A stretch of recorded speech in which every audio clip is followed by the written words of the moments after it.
So this is a talk I was asked to give at an admissions day at Cardiff University, and I was asked to just talk about my research to undergraduates for 15 minutes. So I start off by explaining that my research falls into two areas: the intersection of game theory and the intersection of queuing theory. And I'm going to start off by simply talking about what game theory is, then what queuing theory is, and then the particularities of the intersection of both of those. Now, if you haven't seen this video before, it's absolutely excellent.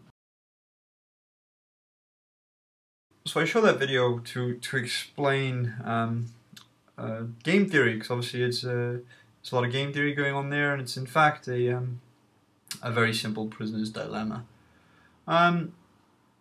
So here I've got the financial rewards that each player gets if this is the guy here, and he can either choose to share or to split, or steal. And here's the girl, and she can either choose to split or steal. If they both split, they get 50-50. If the guy splits and the girl steals, she gets 100% of the cash. Whereas if they both steal, they get nothing. But I put 1 there because you feel a little bit better if the other person doesn't get it. So it's not financial reward; it's utility.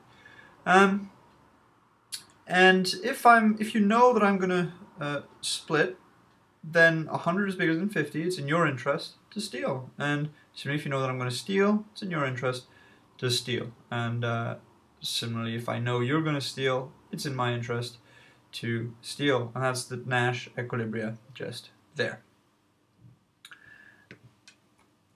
And so game theory is the study of strategic decision making. In other words, looking at situations where multiple individuals have to make a decision, and the outcome of the decision to each individual depends on the decisions of all the individuals.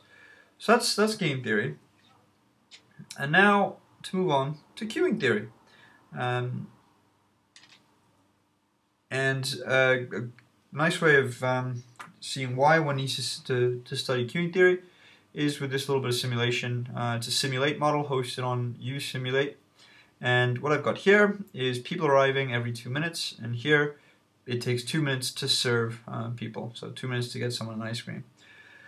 So if that 2 minutes was fixed, then in theory someone would turn up, there'd be no one in the queue, they'd straight away go there, and 2 minutes later 2 things would happen. Someone would arrive, and that person would finish service, so everyone would leave every 2 minutes.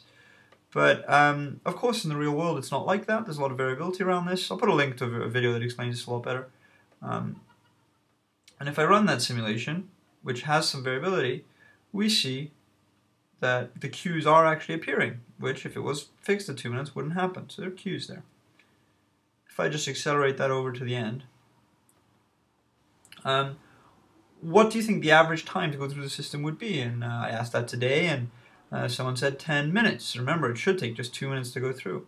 If I click on these results, the average time is 18 minutes. Someone, it took almost an hour. And the time limit that I put in for this was 10 minutes. So only 64% of people actually took less than 10 minutes. So 65% of people took more than 10 minutes to get through a system that, on average, takes 2 minutes.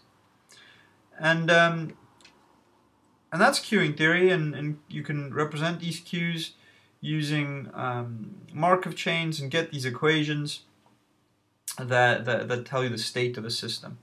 And that's what queuing theory aims to do. And it's the mathematical study of waiting lines or queues, which is pretty self-explanatory. Now to finish off, my work is in the intersection of these. So the time it takes to wait in a queue depends on how many people decide to join that queue. So we've got people deciding to join the queue, that's game theory, and the time it takes to wait in the queue is queuing theory. So that's the intersection. That's where my research interests are.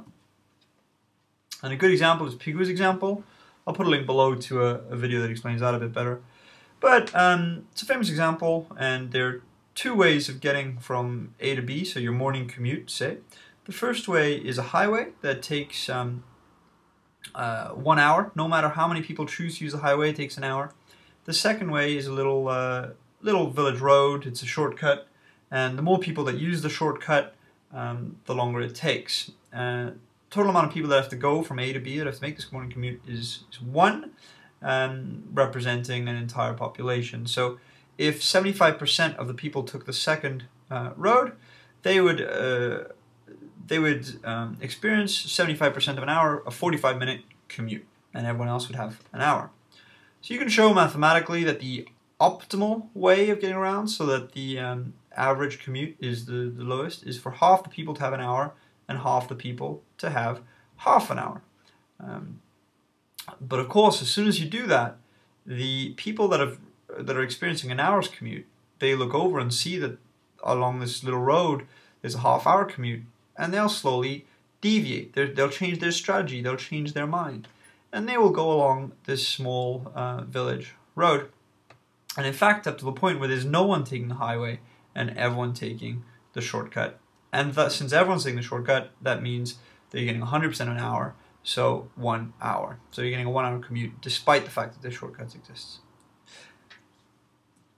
And so I've applied that work to looking at healthcare. The main applications of my research are in healthcare. That's where my research interests are.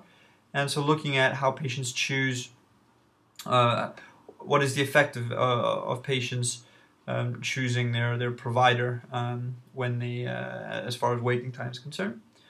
And also another piece of work I did was looking at a game where you have 2 hospitals and an ambulance service in between those 2 hospitals. So the ambulance service